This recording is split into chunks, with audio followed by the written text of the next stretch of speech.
নমস্কার বন্ধুরা, সীমা কিচেনে জানাই স্বাগত। আজকে আমরা করব ডিম কষা। তার জন্য আমরা এখানে নিয়ে নিচ্ছি ডিম সিদ্ধ করে নিয়েছি আগের থেকে, লবণ, হলুদ, টমেটো কুচি, পেঁয়াজ কুচি, জিরে, শুকনো লঙ্কা বাটা আর রসুন বাটা, আর হচ্ছে তেজপাতা, জিরে আর শুকনো লঙ্কা ফোড়ন দেওয়ার জন্য, আর সরষের তেল নিয়ে নিচ্ছি, আর আলু অল্প ভাপ দিয়ে নিয়ে নিচ্ছি। বন্ধুরা, এবার উনুনটা ধরিয়ে নেব। বন্ধুরা দেখতে থাকুন আজকে ডিম কষা কি করে করব। কড়াই গরম হয়ে গেছে, এবার তেল দিয়ে দেব। তেল গরম হয়ে গেছে, আগের থেকে সিদ্ধ করা ডিমগুলো ভেজে নেব। ডিমগুলো লাল লাল করে ভাজা হয়ে গেছে, এবার তুলে নেব।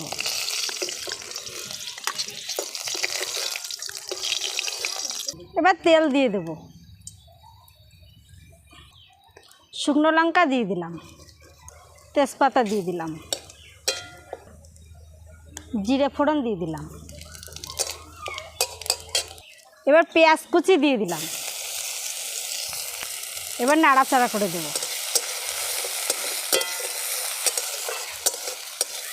পেঁয়াজগুলো ভাজা ভাজা হয়ে গেলে পরে টমেটো কুচি দিয়ে দেব। পেঁয়াজগুলো লাল লাল ভাজা ভাজা হয়ে গেছে, এবার টমেটো কুচি দিয়ে দেব।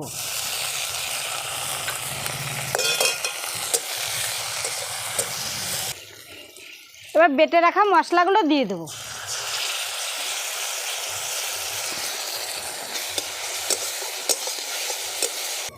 ভাপ দিয়ে আলুগুলো দিয়ে দেব।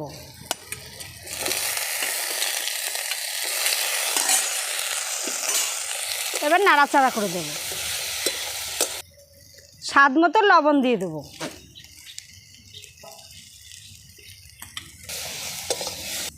পরিমাণ মতো দিয়ে দেব। পরিমাণ মতো জল দিয়ে দেব। একটু ঢাকা দিয়ে দেব। ঢাকনাটা তুলে দেখব কীরকম হয়েছে।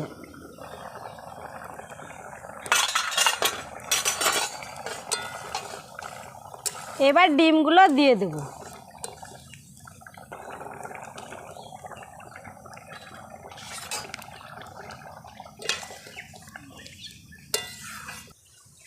বন্ধুরা, আমাদের ডিম কষা হয়ে গেছে, এবার তুলে নেব। সামান্য একটু গরম মশলা দিয়ে দেব।